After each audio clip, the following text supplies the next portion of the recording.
As with any project, writers arrive at the haven, the final draft, that destination of a whole process. So for my short story, Haven, what happened for it to get to the final draft, which I wrote in a book of mine that I keep all the Love It First series in, or whether you type it up, what happens before that. My mind was wandering and I just wrote it in a draft. Actually, it was a series of drafts. I wrote it starting out the day before I finished it, a little after midnight, kept falling asleep, so I put down the paper and finished it later. Other stories have started in stranger ways. When I was trying to get my calligraphy pen to start writing again, it had dried up.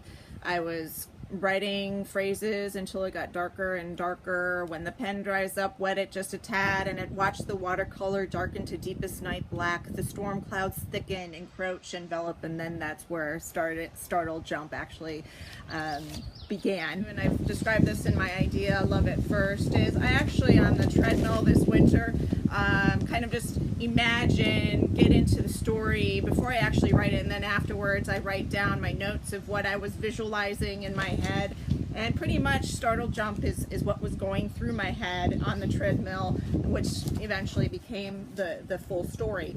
That in both Startled Jump and Transom started out as poetry, and I doodle a lot, so to conceptualize some words or the ideas that I'm trying to put into the story, I draw them out and then I write them.